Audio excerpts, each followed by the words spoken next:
মুস্তাফিজুর রহমানের আইপিএল খেলার জন্য বাংলাদেশ ক্রিকেট বোর্ড যে এনওসি দেবে তা নিয়ে গতকালকে একটা ভিডিও করেছিলাম। সেইখানটাতে সুনির্দিষ্ট করেই বলেছিলাম পুরো আইপিএল এর জন্য বিসিবি এনওসি দিচ্ছে না মুস্তাফিজকে, এবং এটা কোনো নতুন সিদ্ধান্ত না। এই সিদ্ধান্তটা আগের, এই সিদ্ধান্তটা আইপিএল কর্তৃপক্ষ জানে, আইপিএল এর সবগুলা ফ্র্যাঞ্চাইজিও জানে, মুস্তাফিজ নিজেও জানেন, বাংলাদেশ ক্রিকেট বোর্ড তো জানেই। 26শে মার্চ শুরু হবে যে আইপিএল, শেষ হবে 31শে মে। এর মাঝখানে বাংলাদেশের একটা ইন্টারন্যাশনাল সিরিজ রয়েছে নিউজিল্যান্ডের বিপক্ষে এপ্রিল মাসে ঘরের মাঠে। 3 ম্যাচের টি-20, 3 ম্যাচের ওয়ানডে সিরিজ। টি-20 সিরিজে মুস্তাফিজকে ছাড় দেওয়া হচ্ছে, ওই সময়টা তিনি আইপিএল দলের সঙ্গে থাকতে পারবেন সেটা বলেছিলাম, কিন্তু ওয়ানডে সিরিজ খেলার জন্য মুস্তাফিজকে বাংলাদেশে ফিরতে হবে, সুনির্দিষ্ট করেই বলেছিলাম 8 দিনের জন্য ফিরতে হবে। 2027 বিশ্বকাপে সরাসরি কোয়ালিফাই করার ক্ষেত্রে এই নিউজিল্যান্ডের বিপক্ষে ওয়ানডে সিরিজটা যেহেতু বাংলাদেশের জন্য খুব গুরুত্বপূর্ণ, সেই কারণে মুস্তাফিজকে ওই সিরিজ খেলার জন্য 8 দিনের জন্য বাংলাদেশে ফিরিয়ে আনা হবে। এক্স্যাক্টলি সেটাই আজকে অফিসিয়াল হয়েছে। বাংলাদেশ ক্রিকেট বোর্ড অফিসিয়ালি সেটাই জানিয়েছেন। ক্রিকেট বোর্ডের পরিচালক এবং ক্রিক অপসের চেয়ারম্যান নাজমুল আবেদিন ফাহিম ভাই, যার কমিটি এই ন্যাশনাল টিম দেখভালের দায়িত্ব রয়েছেন, তিনি প্রেস কনফারেন্সে এই কথাগুলি বলেছেন যে টি-20 সিরিজ নিউজিল্যান্ডের বিপক্ষে ওইখানটাতে মুস্তাফিজ থাকছেন না, কিন্তু ওয়ানডে সিরিজে থাকছেন। 8 দিনের জন্য তাকে বাংলাদেশে ওই সময়টাতে আসতে হবে। এখন এই প্রেক্ষাপটে আমার কাছে মনে হচ্ছে সোশ্যাল মিডিয়া দেখে, ইনফ্যাক্ট গত 2 দিন ধরে যখন মুস্তাফিজের এই 9 কোটি 20 লাখ রুপি কিংবা 12.5 কোটি টাকায় প্রায় তিনি যে কলকাতা নাইট রাইডার্স তাকে কিনে নিল, এরপর থেকে ওই আলোচনাটা দেখছিলাম, এবং সেই আলোচনা এবং ক্রিকেট বোর্ড যখন এরকম একটা সিদ্ধান্ত দিয়ে দিয়েছে অফিসিয়ালি, তখন আমার কাছে মনে হয়েছে যে একদম লোকের উদ্ভব হবে, অত্যন্ত জ্ঞানী কিংবা অত্যন্ত নির্বোধ। আমি অত্যন্ত জ্ঞানী আসলে বলছি, আমি মিডিয়ার কথা ধরেন বাদই দিলাম, আমি আপনার কথা বলি কিংবা ধরেন হচ্ছে আপনার বন্ধু বান্ধবের কথা বলি, যিনি এই মতবাদের সঙ্গে যাচ্ছেন পুরোপুরি। আমি জ্ঞানী বলছি এই কারণে, কারণ তারা হাওয়াটা খুব ভালো বোঝেন, তারা হাওয়ায় চলতে পারেন খুব ভালোভাবে, কোন সময় কোন হাওয়ায় পাল তুলে দিতে হয় সেটা তারা ভালো জানেন। এই মুস্তাফিজের এনওসি ইস্যুর ক্ষেত্রে আমি সেটা আপনাদেরকে স্পেসিফিক করে বললেই আপনারা পুরো বিষয়টা বুঝতে পারবেন। ধর নাম্বার 1, এখনকার হাওয়াটা কি, যে মুস্তাফিজকে আইপিএল এর পুরোটা সময়ের জন্য যেন এনওসি বাংলাদেশ ক্রিকেট বোর্ড দিয়ে দেয়। বাংলাদেশ ক্রিকেট বোর্ড কেন তাকে নিউজিল্যান্ডে ওই সিরিজটার জন্য আটকে রাখবে? তা অতীতে আমরা বিভিন্ন সময় আমাদের ক্রিকেটারদের ইন্টারন্যাশনাল কমিটমেন্টের জন্য খেলতে দিইনি, যেই কারণে আইপিএলে আমাদের খেলোয়াড়দের খেলার সুযোগটা আসলে সংকুচিত হয়ে যাচ্ছে, ব্লা ব্লা ব্লা, এই জাতীয় কথাবার্তা তো আছেই, আছে না? এখন কলকাতা নাইট রাইডার্স যে তাকে এই প্রায় 12.5 কোটি টাকা বাংলাদেশি মুদ্রায় নিল, সেটা কি তারা না জেনে নিয়েছে? এই যে এখন থেকে এখানে বাংলাদেশ থেকে যদি আমরা একটা সোশ্যাল মিডিয়ায় বিপ্লব করে ফেলি যে মুস্তাফিজকে পুরো টুর্নামেন্ট খেলার জন্য, আইপিএল এ খেলার জন্য ছাড় দিয়ে দেওয়া হোক, এই বিপ্লবটা করতে পারি কেন? কেননা এটা হচ্ছে কি হাওয়া, এটা হচ্ছে ট্রেন্ড, যে হ্যাঁ মুস্তাফিজ এখন যদি খেলে তাহলে এটা হচ্ছে কি এত টাকা দিয়ে যেহেতু তাকে নিয়েছে, আইপিএল এ খেললে সেটা বাংলাদেশ ক্রিকেটের জন্য আসলে খুব ভালো হবে, পুরোটা সময় যেন তিনি আসলে খেলতে পারেন। সেই কারণে এর পক্ষে আপনি কিংবা আপনার বন্ধু যারা এই মতবাদের সঙ্গে রয়েছেন তারা এইখানটাতে ওকালতি করতে পারেন।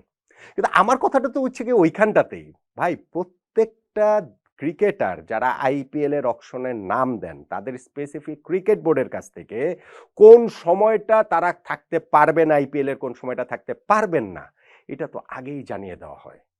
তো মুস্তাফিজ যে নিউজিল্যান্ডের বিপক্ষে ওয়ানডে সিরিজের জন্য এখনো ফিক্সচার যেহেতু ঘোষিত হয়নি, সেই কারণে আমরা স্পেসিফিক ডেট জানি না, কিন্তু ওই যে ওয়ানডে সিরিজের ওই 8 দিনের জন্য যে তাকে বাংলাদেশে ফিরে আসতে হবে, সেইটা আইপিএল এর সবগুলো ফ্র্যাঞ্চাইজি জানে। সেইটা জেনেই দিল্লি ক্যাপিটালস ও চেন্নাই সুপার কিংস মুস্তাফিজের জন্য লড়াই করেছে।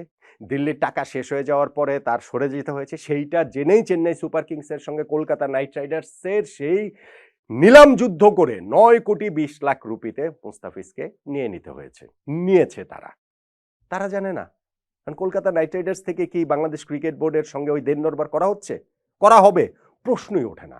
এগুলো হচ্ছে গিয়ে হাওয়াই কথাবার্তা, এইসব কথাবার্তা বলে পুরো হচ্ছে গিয়ে ও একটু উস্কে দেওয়া, একটুখানে হচ্ছে গিয়ে হাওয়ার সঙ্গে থাকা, যে না না না মুস্তাফিজকে পুরো টুর্নামেন্টের জন্য আসলে ছাড়তে হবে। এখন আসেন এই অত্যন্ত জ্ঞানী লোকদের যে সেকেন্ড পার্টটা হচ্ছে নিউজিল্যান্ডের বিপক্ষে ওই সিরিজটাতে, ওয়ানডে সিরিজটাতে ধরেন মুস্তাফিজ খেললেন, এবং আমি অনেকগুলো সম্ভাবনার কথা বলছি, সমীকরণের কথা বলছি। ধরেন মুস্তাফিজ খেললেন, খেলার পর আমরা 3টা ম্যাচ হেরে গেলাম, হারতে পারি না? পারি তো। তখন হয়তো ওই জ্ঞানী লোকরাই আলোচনা করবেন যে মুস্তাফিজ সহই যদি আমরা হারি তাহলে মুস্তাফিজকে আইপিএল খেলতে দিলেই হতো, আইপিএলের মাঝপথে তাকে নিয়ে আসার প্রয়োজনটা কি ছিল? মুস্তাফিজকে ওই ৩টা ম্যাচের মধ্যে কোনো ম্যাচে একাদশে পর্যন্ত না রাখা হতে পারে বাংলাদেশের হিসাবে, হতেই পারে। মুস্তাফিজের চেয়ে অন্য কেউ ভালো ফর্মে রয়েছেন, ভালো টাচে রয়েছেন, ভালো ছন্দে রয়েছেন, কম্বিনেশন কারণে মুস্তাফিজকে না খেলে অন্য কোনো কাউকে খেলানো হতে পারে। তখনও ওই লোকেরা বলবেন যে না, তাহলে মুস্তাফিজকে নিয়ে আসার দরকারটা আসলে কি ছিল? আমার কথাটা হচ্ছে গিয়ে যে ভাই, নিউজিল্যান্ডের বিপক্ষে এই সিরিজটা বাংলাদেশের ওয়ানডে বিশ্বকাপে সরাসরি কোয়ালিফাই করার ক্ষেত্রে খুবই গুরুত্বপূর্ণ, ভীষণ রকমের গুরুত্বপূর্ণ, এবং সেইখানটাতে আমরা আমাদের সর্বোচ্চ শক্তি নিয়ে কেন আমরা নামবো না? আমরা সিরিজ শুরু করার আগে কি কারণে আমরা পিছিয়ে থাকবো যে না, মুস্তাফিজ ছাড়াও আমাদের, হ্যাঁ মুস্তাফিজ ছাড়াও হয়তো বা আমাদের চলবে, মুস্তাফিজ ছাড়াও হয়তো বা আমরা জিতবো, কিন্তু আমরা ওই চান্সটা এই জায়গাটাতে কেন নিব? নেয়ার কি কোনো সুযোগ আছে, কারণ আছে? এখন আসেন আরেকটা সম্ভাবনার জায়গাটা থেকে। ধরেন মুস্তাফিজকে এই ওয়ানডে সিরিজের জন্য না, পুরো আইপিএল এর জন্য তাকে এনওসি বাংলাদেশ ক্রিকেট বোর্ড দিয়ে দিল, ধরেন কথার কথা, আগে থেকে ধরেন ঠিক হয়ে থাকলো, এটা আসলে দিয়ে দেওয়া হলো। তারপরে যদি নিউজিল্যান্ডের সঙ্গে এই সিরিজটাতে বাংলাদেশ ওয়ানডে সিরিজটাতে হেরে গেল, ধরেন ৩টা ম্যাচই হারলো, ধরেন সেই কারণে আমরা পয়েন্টে এত পিছিয়ে পড়লাম যে যেই কারণে আমাদের ২০২৭ ওয়ানডে বিশ্বকাপে সরাসরি ফাইনালে গিয়ে আমরা কোয়ালিফাই করতে পারবো না বা পারলাম না, তখন বারবার ঘুরে ফিরে ওই জ্ঞানী লোকেরা এই সিরিজটাতেই ফিরে আসতেন যে কেন মুস্তাফিজকে আইপিএল ওই সময় খেলতে দেওয়া হয়েছিল? দেশের চেয়ে বড় কি আইপিএল আসলে হয়ে গেল নাকি? দেশ তো সবার প্রথমে থাকার কথা, ফলে মুস্তাফিজকে অবশ্যই নিউজিল্যান্ডের বিপক্ষে সিরিজ খেলানো উচিত। এখন যারা বলছেন যে নিউজিল্যান্ডের বিপক্ষে সিরিজ না খেলেই আইপিএল খেলতে দেওয়া উচিত, তারাই তখন বলবেন যে কেন নিউজিল্যান্ডের বিপক্ষে সিরিজে মুস্তাফিজকে রাখা হয়নি, যদি তাকে পুরো আইপিএল এর জন্য এনওসিটা দিয়ে দেওয়া হতো। দেখেন ভাই, আইপিএল এখন এটা ডিফারেন্ট লিগ, এটা একটা অন্য লেভেলের। আমি ওই যে কালকের আলোচনাটাতে বলছিলাম যে মুস্তাফিজ বাংলাদেশি মুদ্রায় ১২,৪০,০০,০০০ টাকা পাচ্ছেন, আর আমরা যে বিপিএল আমাদের শুরু হচ্ছে, সেই বিপিএল এ এক একটা টিমের বাজেটই আসলে ১০-১২ কোটি টাকা, ওই ১২,৪০,০০,০০০ টাকার চেয়ে কম। সো কোন জায়গাটাতে আইপিএল আছে আর কোন জায়গাটাতে বাংলাদেশ ক্রিকেট আছে সেটা আমরা বুঝে দেখি। আবার ধরেন আইপিএল এ এক একটা ফ্র্যাঞ্চাইজি দল গঠনের জন্য তাদের টোটাল বাজেট হচ্ছে গিয়ে ১২০ কোটি রুপি, বাংলাদেশের মুদ্রায় ধরেন ১৬০-১৬৫ কোটি টাকা। আর বাংলাদেশের যে বিপিএল হচ্ছে সেখানে ৬টা ফ্র্যাঞ্চাইজি মিলিয়ে আমাদের বাজেট হচ্ছে গিয়ে ধরেন ১২ কোটি টাকা করেও যদি আমরা ধরি, তাহলে ৬-১২ ৭২ কোটি টাকা। ফলে ওরা যে কোনো কিছু হিসাব বাকি রেখে করে যে না, মুস্তাফিজকে আমরা ফুল সিজনের জন্য নিয়েছি, এখন হঠাৎ করে দেখতে পাচ্ছি যে না, নিউজিল্যান্ডের বিপক্ষে ওয়ানডে সিরিজের জন্য তাকে ছেড়ে দিতে হবে, না, এইরকম আনপ্রফেশনাল জায়গা আইপিএল না, ওইরকম হওয়ারও কোনো কারণ নাই। এবং আমি বলছি যে বাংলাদেশ ক্রিকেট বোর্ডের অনেক সমালোচনা আমি করি, আমরা করি, ক্রিকেট বোর্ডের এই স্ট্যান্ডটাতে আমি 100% সাপোর্ট করি। মুস্তাফিজুর রহমানকে নিউজিল্যান্ডের বিপক্ষে ওয়ানডে সিরিজ খেলার জন্য আইপিএল এর মাঝপথ থেকে ৮ দিনের জন্য যে নিয়ে আসার সিদ্ধান্ত বাংলাদেশ ক্রিকেট বোর্ডের, সেই স্ট্যান্ডটাকে আমি 100% সমর্থন করি। কেন না? দেশের আগে কোনো কিছু নাই। বাংলাদেশের ২০২৭ বিশ্বকাপে সরাসরি কোয়ালিফাই করার আগে মুস্তাফিজের আইপিএলে এক্সট্রা ২টা-৩টা ম্যাচ খেলা হতে পারে না। আর বিষয়টা এরকম না যে নিলামের পরে এই সিদ্ধান্ত হয়েছে, এই সিদ্ধান্ত অনেক আগেই হয়ে আছে, এবং সেই সিদ্ধান্ত জেনেই কলকাতা নাইট রাইডার্স এত টাকা দিয়ে মুস্তাফিজকে দলে নিয়েছেন। মুস্তাফিজ ওই সময় বড় জোর, আমি যেটা বলছিলাম যে আইপিএল এর ফিক্সচার কিংবা ওই যে নিউজিল্যান্ডের সিরিজটা আমাদের দেখলে, সিরিজের ফিক্সচার দেখলে বুঝবো হয়তো ২টা-৩টা ম্যাচ মিস করবেন, সেটা তো মুস্তাফিজ কলকাতা নাইট রাইডার্সের থেকে একাদশে নাও খেলতে পারতেন।